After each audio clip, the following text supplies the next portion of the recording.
자, 대기업의 위기는요, 대기업의 위기를 이제 구체적으로 봐봅시다. 우리 제가 그랬잖아요. 첫 번째, 가장 우리나라 잘 나가는 게 반도체. 이렇게 하잖아요. 반도체요. 반도체가 역대 최대다. 뭐 이런 얘기 하고 그러잖아요. 네? 반도체가.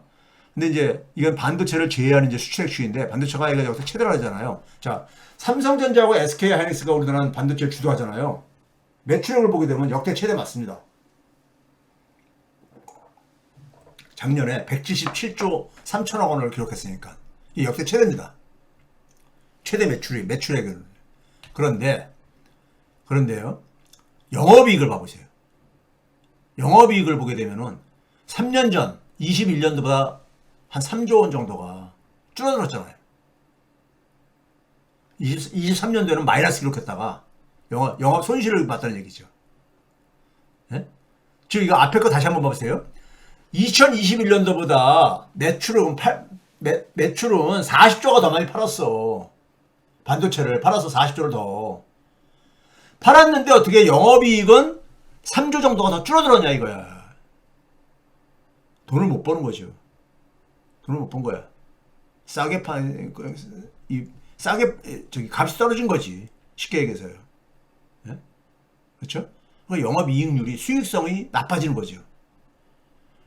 많이 팔기만 하면 뭐래? 돈을 벌어야지. 그렇죠? 남는 게 있어야 되는 거잖아요.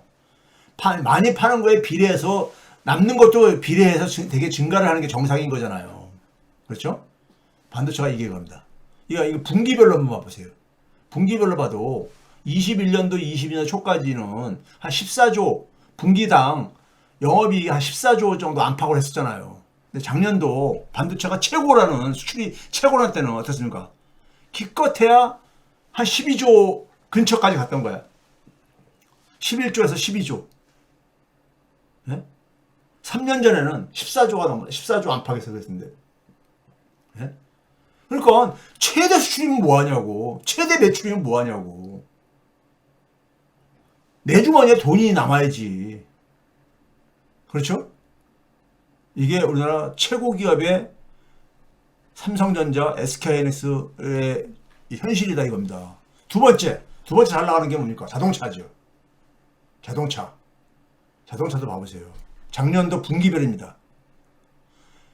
빨간색이 영업이익이고 까만색 수치가 매출액입니다.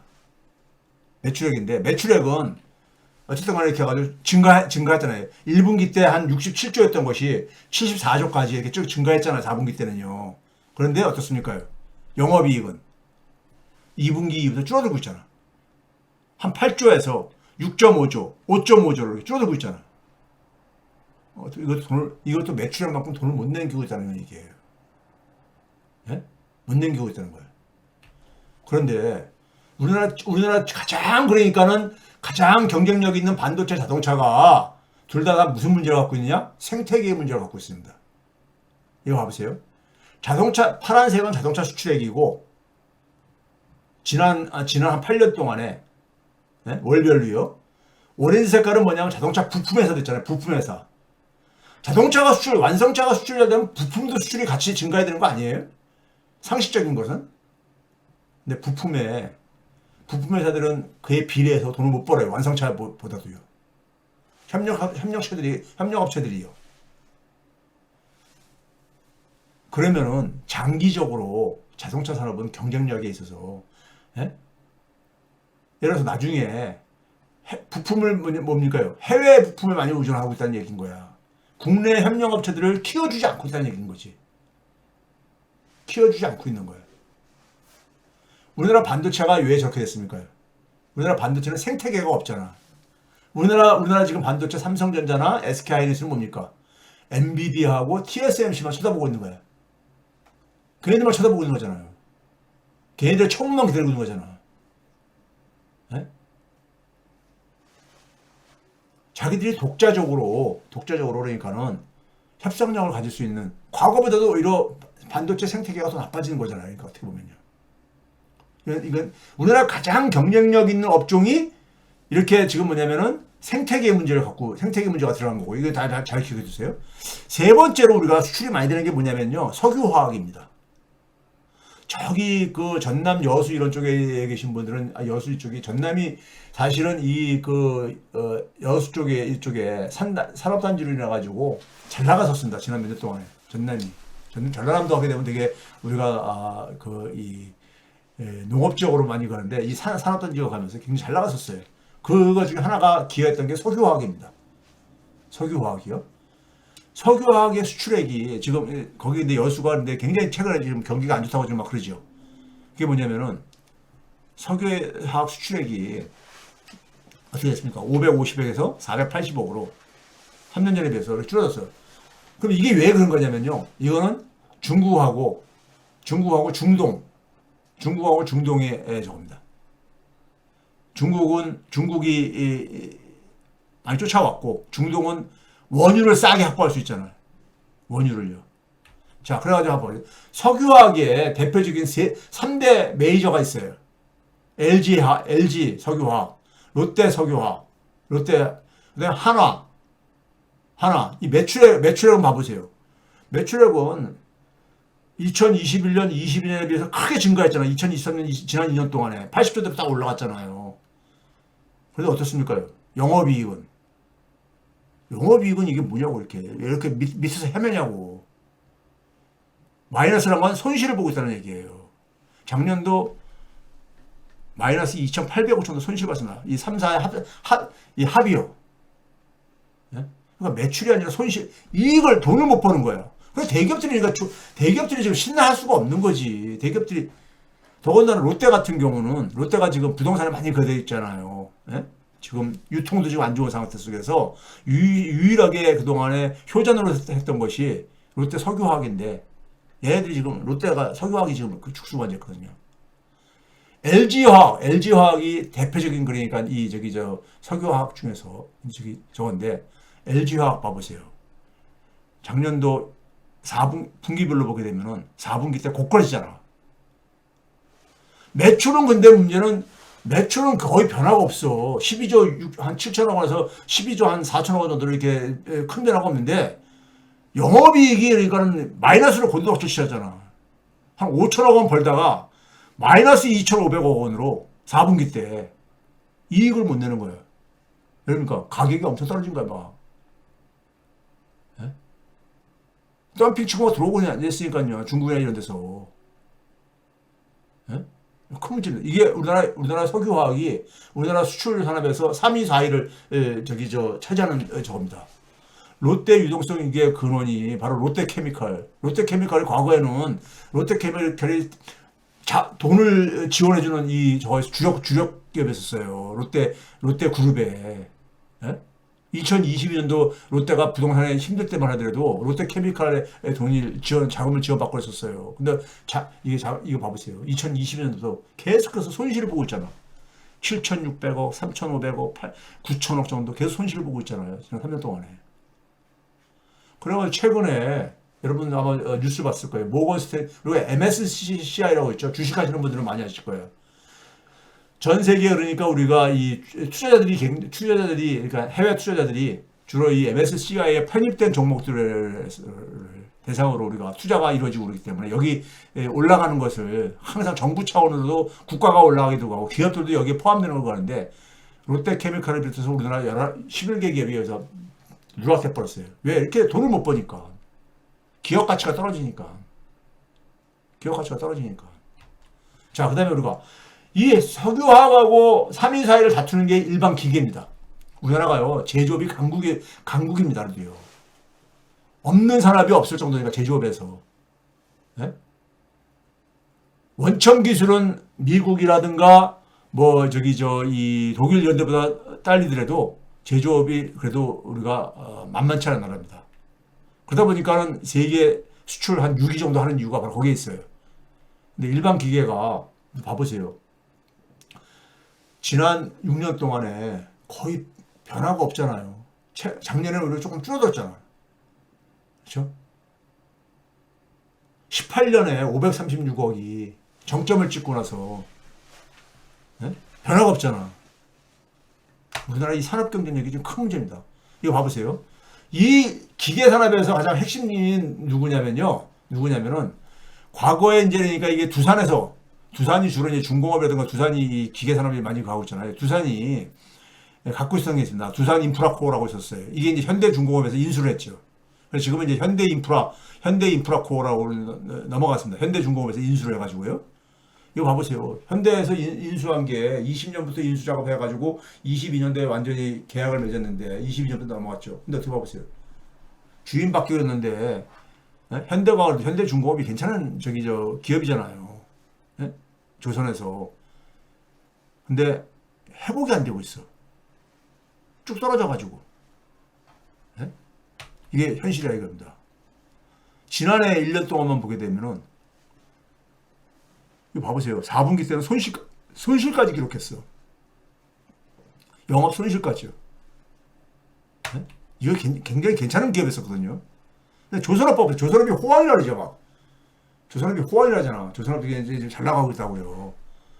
실제로 보게 되면은 작년 3분기부터 조선 3사가 영업이익이 플러스로 반전했습니다.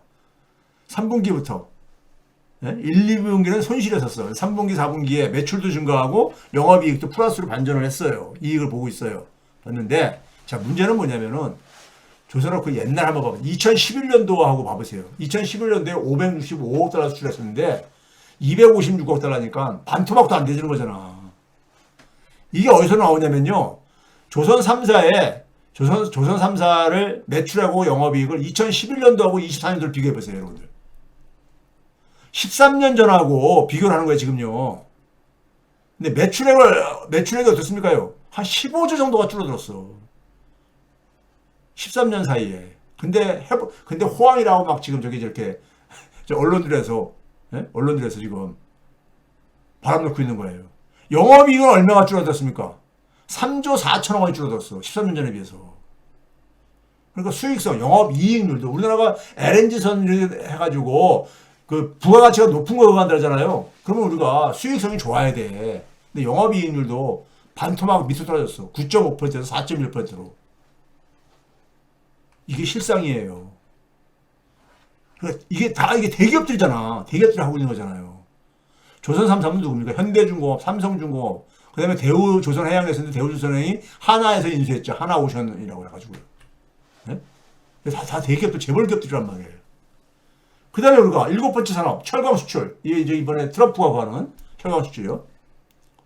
이것도 봐보세요. 지금 뭐 2년째 이렇게 줄어들고 있잖아. 근데 이제 트럼프 이제 폭탄까지 이제 여기 이제 더해질 거란 말이야. 올해는요. 네? 재작년도 이렇게 줄어들고 있는데 여기다가 또 줄어드는 거죠. 왜 그렇습니까? 중국이 엄청나게 밀어붙이고 있거든요. 철강 수출도 잃어버린 14년이에요. 2011년도에 390억 달러였는데 작년도에 333억 달러뿐이 안 돼. 네? 포스코가 세계 최강이라잖아요. 포스코의 민낯을 봐보세요. 2013년도에 3.65조 영업이익이. 근데 작년도 2.65조입니다. 과거 한 10년을 쭉 여러분들 한번 이게 비교를 해보세요. 기업에. 네? 현대제철 두 번째 우리가 포스코가 들어서 양대 저거잖아요. 지금 이번에 백악관에서 트럼프가 관세를 매기면 철강에 대해서 철강과 알루미늄에서 관세 매겼잖아요. 25%씩 매기겠다잖아요. 3월달부터요. 예? 3월 11일부터인가요? 근데 그거에 대해서 현대제철을 예를 들었죠. 현대제철이 그러니까는 뭐 미국의 기업을 과거에 LG전자랑 그다음에 삼성전자랑 현대자동차가 미국의 기업을 만들어가지고 미국에서 생산을 하는 것처럼 현대제철도 미국에 예? 투자하려고 하고 있다. 뭐 이런 식으로 그러니까 하고 있잖아요. 미리 지금 저거 하고 있잖아요. 예? 근데 이거 봐보세요. 지난 4년 동안에 봐보시라고. 영업이익이 쫙 미끄러지고 있잖아. 매출과 이익이 다 미끄러지고 있어. 현대제철이 지금 이런 상황이 어려운 상황이야. 그러니까 트럼프 압력이 있기 전에 이미 이렇게 미끄러지고 있었다고. 이건 무슨 요인일 것 같아요? 이건 중국 저겁니다. 전 세계 공급 과잉 속에서 공급 과잉이 이루어지고 있는 거죠. 예? 이런 상황 속에서 트럼프 저게 들어오는 거예요. 요 얘기. 자, 이번에 이제 철강 얘기 나왔으니까 잠깐 하고 넘어갑시다. 여러분 철강과 관련해가지고 철강 생산 비중을 보게 되면요. 우리나라가 한 6위 정도 됩니다. 6위 정도요. 중국이 전 세계에 한 54%를 생산을 해요. 중국이 철강을, 예? 우리나라는 한 4%도 안 돼. 이제는요. 4%도 안 돼. 두 번째가 인도고, 예? 그다음에 뭐 일본, 미국, 러시아, 한국, 독일 이 정도는 뭐 그 밑에 이렇게 쭉 표시돼 있는데, 아니 우리나라도 어쨌든 간에 그래도 한 4%라도 인구 이 정도 나라에서 괜찮은 거예요. 철강은 더군다나 기간 산업이라 해가지고 굉장히 거예요. 굉장히 중요하게 생각한다고. 근데 한국을 이제 그러니까 지금 뭐 타깃으로 삼고 있다는데 이거 봐보세요. 미국의 철강 수입 추이를 봐보세요. 이게 미국의 그 국제 무역 그 어떤 기구가 있거든요. 거기서 그 자료를 간 건데 철강 수입액을 미국의 철강 수입액을 보게 되면요. 여기 제가 이제 중간에 빨간색으로 한 것은 이게 트럼프가 2017년도부터 이제 그러니까 저희 임기가 시작되잖아요. 자기 시작했던 임기에 288억 달러였었는데,까지 올라갔었는데, 자기가 끝나는 게 2020년이잖아. 근데 2020년은 코로나 팬데믹이라는 특수한 상황이었으니까 2019년하고 비교해 보게 되면은 한 5억 달러 정도 줄였다 이거야.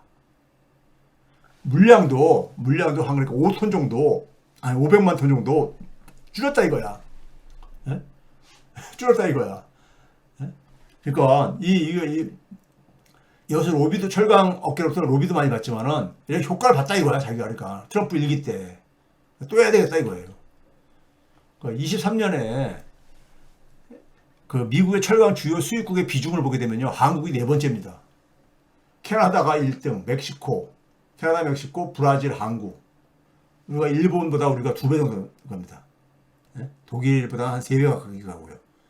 그러니까 우리나라는 주요 타깃이야. 근데 지금 컨트롤 타워도 없고 그러잖아요. 예?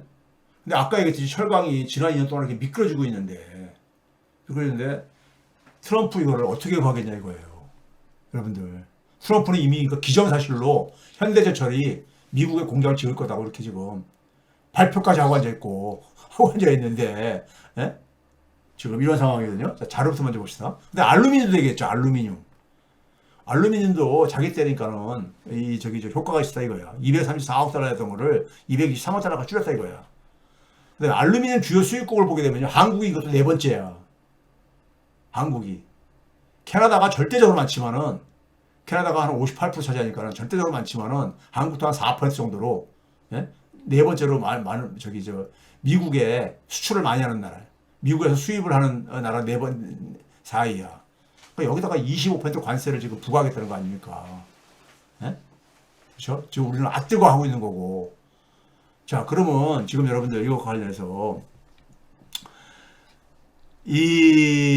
지금 여기에 대해서 국내에서 전문가들은 한미 FTA 해놓고, FTA라는 게 뭡니까? 자유무역협정, 네? 소위 무역 장벽을 없애자 해서 관세도 없애고 뭐 했는데, 그거 무시하고 이렇게 하니까 FTA, WTO에다 제소하자, 이렇게 얘기를 하거든요.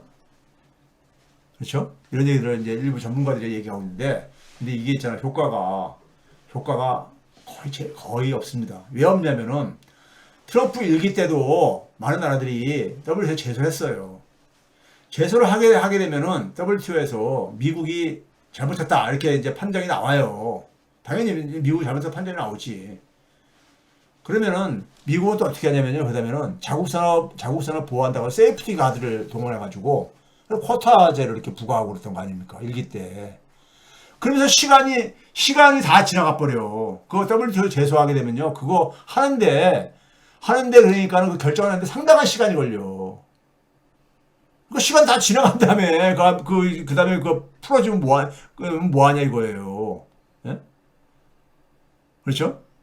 자, 그랬을 때 이게 지금 뭐냐면은 동일하게 지금 부과하고 있는, 지금 호주만 제외하고 동일하게 부과하고 있는 거잖아요. 이번에 이거는요. 알루미늄하고 철강은요. 동일하게.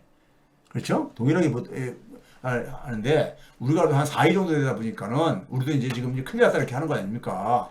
예? 자, 그 다음에 그 얘기는 좀 뒤에서 좀 다시 할게요. 그거에 대해서.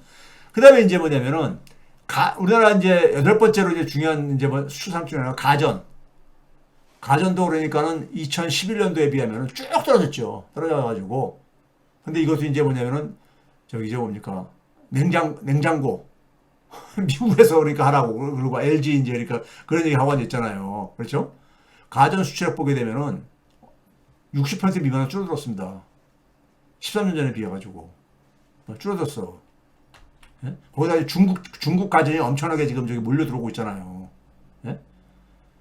그런데 예? 외형적으로 보게 되면은 이게 지금 LG전자인데 우리나라 대표적인 전자회사가 LG전자잖아요. LG전자인데 이렇게 이 4년 동안에 이렇게 쭉 증가하는 것처럼 보이잖아요. 예? 그런데 보시게 되면 과거보다는 수익률은 좀 떨어졌는데 수익률은 이제 작년 1년 동안 봐보세요. LG전자의 매출액하고 영업이 매출액은 쫙 증가하고 있잖아요. 21조에서 2조 5천억 원까지 이렇게 쭉 증가하고 있는데 파란색이 매출액이니까 오렌지 색깔은 영업이익인데 영업이익은 계속 미끄러지고 있죠. 수익성이 계속 후퇴하고 있습니다. 왜 그러겠어요? 중국하고 경쟁하려다 보니까 중국이 값싸게 이제 그러니까 저가 제품들이 막 몰려오고 앉았으니까. 근데 이거는 있잖아요. 과거에 80년대, 90년대 한국 가전이 미국 시장 점령하고 일본 가전업체 잡아먹고 하는 지금 파나소닉이 최근에 그러니까 이 저기 그 TV 사업에서 철수한다는 이런 게 나왔잖아요. 경제가 성장하면서 기술이 그러니까는 기술 격차가 없어지게 되면요. 이 임금이 싼 나라한테 잡아먹힐 수밖에 없어. 이건요. 어느 정도는요. 이것도 중국 충격입니다. 중국 충격. 근데 트럼프가 여기다 뭐냐면 야 미국에 와서 생산해. 이거거든 그러니까. 예? 그래서 덤핑으로 수출하고 있다가 이렇게 말도 안 되는 소리가 되는데 그 덤핑으로 한다고 해서 이렇게 제재를 했을 때 WTO 제소해가지고 그걸 또 해결하려면요 시간이 다 트럼프 임기 다 끝날 때까지 그 효과를 보기 힘들어요. 문제는요 똑같습니다. 앞에 적어놔. 디스플레이도 봐보세요. 3분의 1로 줄어들었어. 280억 달러에서 190억 달러로 13년 사이에 디스플레이요. 그 다음에 여러분들 우리나라 LG 디스플레이가 세계 1위 점유율을 차지하는 기업입니다. 그런데 현실은 어떻습니까? 지난 14년 동안에 영업이익이 제대로 영업이익이 한 2회 정도만 영업이익 보고 다 영업 손실을 보고 있어. 매출은 엄청나게 많이 팔고 있습니다. 한때는 2020년에는 30조까지 이렇게 팔고 그랬었어. 30조 원까지. 근데 돈을 못 버는 거잖아. 예? 근데 이게 과거에도 그러냐? 아니에요. 과거는 안 그랬었어. 2000년대 10년 동안 봐보세요. 그때는 이렇게 계속 성장하고 있었거든. 이때는 그러니까 우리가 막 일본도 잡아먹고 막 이렇게 성장할 때인 거예요. 근데 이제 중국한테 이제 그러니까 밀리는 이런 상황인 거죠. 이렇게 돼버린 거야. 이게 예? LG 디스플레이가요. 그 주가가 딱 그걸 보여주고 있잖아. 주가가 계속 하락하고 있잖아요. 이게 LG전자 주가가. 예? 그렇죠? 다행인 것은 지난해 4분기 때 플러스로 거됐는데 이제 뭐냐면 야 이게 중국이 계속해서 간다는 얘기죠. 그다음에 차세대 우리가 주력 사업으로 하는 게 바이오 수출이잖아요. 이것도 지금 트럼프가 미국으로 끌고 가려고 하는 거잖아요. 바이오도 그러니까 꺾였어요. 문재인 때 올라갔던 것이 한참 올라갔던 것이 꺾였어. 윤석열 들어와가지고 바이오에서 수출액입니다. 이 꺾인 게 보이잖아요. 이런 거. 그다음에 우리나라 양대 바이오가 있죠. 예? 그거 뭡니까? 삼바하고. 예? 근데 이 양대 바이오 주사 수익성이 계속 떨어지고 있잖아요. 수익성이 37%에서 23.4%까지 지난 4년 동안에 보게 되면 떨어지고 있죠. 수익성도 악화되고 있어. 거기다가. 그다음에 가장 우리나라에서 잘 나가는 게 삼성바이오로직스잖아요. 삼성바이오로직스를만 보게 되면 지난해 1년 동안에 분기별로 보게 되면은 어떻습니까? 매출액은 이렇게 유지가 되고 있는데 이것도 마찬가지로 영업이익이 떨어지고 있죠. 영업이 빠르게 떨어지고 있잖아요. 돈을 못 벌어. 이렇게 지금 삼성전자나 삼성바이오로직스랑 똑같게. 그다음에 두 번째로 우리가 기대해 주는 게 2차 전지 얘기하잖아요. 2차 전지도 뭡니까요? 지금 소위 말해서 전기차 캐즘. 저희 전기차가 지금 그러니까 이 골짜기에 지금 갇혔다 이거죠. 지금 틈새. 예? 그래서 이거 같이 지금 하고 있는데, 어쨌든 간에 전기차 이런데, 이 그 수출액이 되니까는, 수출액이 지금 그러니까 정체를 정체를 보이고 있잖아요. 예? 정체를. 그런데 우리나라 배터리 3사, 2차 전지의 3사를 되게 얘기를 하죠. LG 엔솔이라서 에너지 솔루션, 삼성 SDI, 그다음에 SK에 있는 걸 얘기하는데, 이거 봐보세요. 작년 4분기에는 3사의 합한 금액이지만은 영업이익이 마이너스 8,400억입니다. 거기다 트럼프가 전기차 보조금 폐지하겠다고 지금 얘기해 왔으니까. 그렇죠? 그런 점에서 전기차 부분도 전기차 더군다나 중국이 전 세계 시장을 자주하고 이제 장악하고 있잖아요. 그 다음에 또 한 가지는 뭐냐면은 우리가 이 제조업이 지금 우리나라 제조업이 지금 앞에 봤던 거 다 제조업들이잖아요. 우리나라 주력 제조업들. 제조업의 일자리가 쭉 줄어드는 이유가 지난 한 30년 동안 줄어든 배경이 30년, 30만 5년 동안 줄어든 배경이 예? 이거하고 특히 우리나라 이 산업단지들은 되게 어디 있습니까? 지방에 있잖아. 지방에 있잖아. 근데 지방이 소멸하는 이유가 뭐인 것 같아요, 여러분들이요? 예? 젊은이들이 떠나는 거잖아요. 젊은이들이 떠나는 거잖아요. 그러니까 20대하고 30대의 비중하고 제조업 일자리가 상관성이 거의 같이 가고 있습니다. 예? 제조업 일자리가 없으면은 2030 떠나는 거예요. 자, 이렇게 우리나라 대기업들이 상황이 안 좋다 보니까 당연히 어떤 일을 하겠습니까요? 일자리 생태계가 지금 위기에 빠지고 있죠. 그게 소위 말해서 구인 배율이라는 게 있습니다. 그러니까 분모는 그러니까는 일자리를 찾는 사람들 숫자고, 분자는 뭐냐면은 기업이 그러니까 난 채용하겠다는 사람 숫자. 이제 구인 배열로 이렇게 정했을 때, 이거 봐보세요. 이거 보게 되면 1998년 1월 달이면 뭡니까요? 1997년 12월 달에 외환위기한테 우리가 구제금융 받기로 합의 보고 외환위기에 빠지는 그 시기잖아요. 그때가 0.23이었어요. 근데 이번 1월 달에 0.28이 나왔습니다. 0.28은 그때를 빼놓고는 가장 낮은 거야. 그때를 빼놓고. 네? 이게 뭐냐면 금융위기 때도 0.29였었어요. 이만큼 안 빠졌었어. 근데 이것도 한번 봐보세요. 작년 4분기부터 이게 급락하고 있잖아. 자유낙하고 있잖아. 앞에 경제심리지수하고 똑같잖아요. 경제심리지수가 4분기부터 급락하는 거랑 구인 배율이 급락하는 거하고 모양이 똑같잖아요. 더군다나 22년 9월 달에 0.84를 기록하고 난 이후에 쭉 떨어지고 계속 떨어지고 있잖아요. 22년 9월에 뭐 했었어요? 김진태 사태가 터지는. 네? 아주 강한 흔적을 남겼다니까. 김진태가. 네? 쫙 떨어지잖아요. 그렇죠? 이게 소위 말한 고용 한파인 거예요. 일자리 한파요. 왜? 대기업이 지금 그러니까 수출이 그렇게 잘 된다 그러는데 왜 그러면 일자리가 가냐고요. 대기업들이 왜 가냐고. 젊은 사람들이 대기업들이 채용을 그러니까 다 줄이고 그렇게 하는 이유가 왜 그러겠어요. 돈을 못 벌기 때문인 거야 지금요. 돈을 못 벌기 때문에. 예? 자, 이 구인배열 지난 1년 동안 봐보세요. 1년 보게 되면 작년 3분기까지는 0.5 정도를 유지해오다가 4분기부터 0.5 밑으로 좀 미끄러져가지고 빠르게 지금 이게 추락하고 낙하 중이잖아요. 경제심리하고 같이 간다니까. 이거 봐보세요. 경제심리에서 구인 배열이 거의 같이 움직이잖아. 같이 움직이죠. 그 결과가 뭡니까요? 그 결과가 우리가 중에 하나가 뭐냐면은 사람들이 우리나라는 1차 직장에서 50전에 나가잖아요. 그리고 나서 그러니까 우리가 2차 직장을 찾고 그러는데 50대 동안에. 예?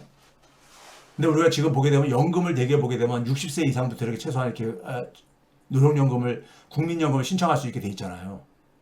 근데 그걸 땡겨서 할 수 있는 게 최대한 땡길 수 있는 게 5년간 단축할 수 있죠. 55세부터요. 예? 이 노령연금 조기 수급액이 작년부터 급증하고 있어요.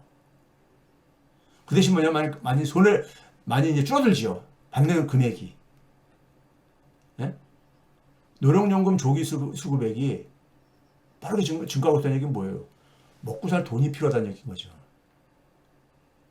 먹고 살더니 조기 노령연금을 조기 수급하는 사람들은 땡겨서 그러니까 50 빠른 경우는 55세부터 신청을 할 수가 있는 거거든요. 그 대신에 금액이 적어지는 거죠. 받는 금액이. 네? 왜 그러겠어요? 일자리 고용 시장이 안 좋아서 그런 거예요. 고용 시장이 좋으면은 이거 못하러 빨리 받으려고 하겠지. 최대한 자기가 일했다가 나중에 받는 게 예? 많지도 않은 금액인데 그럴 게 아닙니까?